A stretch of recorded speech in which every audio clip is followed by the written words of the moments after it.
Hi everyone, happy Sunday.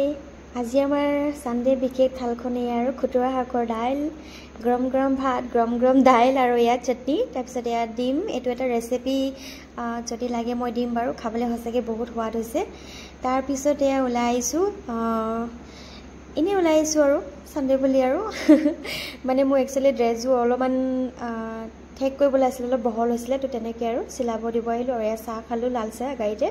তাৰ পিছত ইয়া ৰাতিলে আজি ভাত নাখাওঁ, দিনত হেভিকে খালো কাৰণে ইয়া দেখিছেনে ড্ৰাই ফ্ৰুটছ মিল্ক শেক বনাইছো।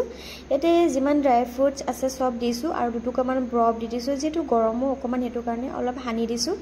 তাৰ পিছত হানিটো অপচনেল হয়, নিদিলেও হয়, বাট মই দি দিলো আৰু আজি নিদিম বুলি ভাবিছিলো, দি দিলো। খেজুৰটো মিঠাই এনো আৰু আপোনালোকে কল থাকিলে কলো দিব পাৰে। তাৰ পিছত যেটো বুটৰ গুৰি যে সত্তু হেতু দিব পাৰে, কিন্তু মোৰ আজি যেটো কল নাই, কল আনিলো বেয়া হৈ থাকে, হকে আনিলো বেয়া, তাককে আনিলো দিগদাৰ, হকে আনিলো দিগদাৰ, কি কৰিব এতিয়া উপায় নাই। আৰু ইয়া ফাইনালি হৈ গ'ল। আৰু মাখানা দি দিছিলো, মই দেখাবলৈ নহল বাৰু, এদিন ভালকে শেয়াৰ কৰিম দেই, যদি আপোনালোকক লাগে ক'ব মোক ৰেচিপিটো। তাৰ পিছত ইয়া ওপৰপা অলপ কোকো পাউডাৰ দি দিলো, কোকো পাউডাৰ দিছোহে ধুনীয়াকৈ গাৰ্নিচিং কৰোঁতে, কিন্তু কি হ'ল বেছিকৈ পৰিলে নহয়, সজাব যাওঁতে এই অৱস্থা। আৰু বাট একো নাই, কোকো পাউডাৰ মই খাই ভালেই পাওঁ, খাই ভালে লাগে বাৰু। তাৰপিছত চকো চিপছ দি দিলোঁ আৰু আকৌ কেইটামান কাটি ৰখা এলমণ্ড, কাজু বাদাম তেনেকৈ দি দিলোঁ। ভিডিঅ'টো কেলৈ জানো এনেকৈ উঠিলে মই বুজিয়ে নাপালোঁ, মইতো ভালকৈ কৰিছিলোঁ, কি হৈ থাকিলে আকৌ চিয়া চিডছো দিলোঁ। তো ঠিক আছে, বাই।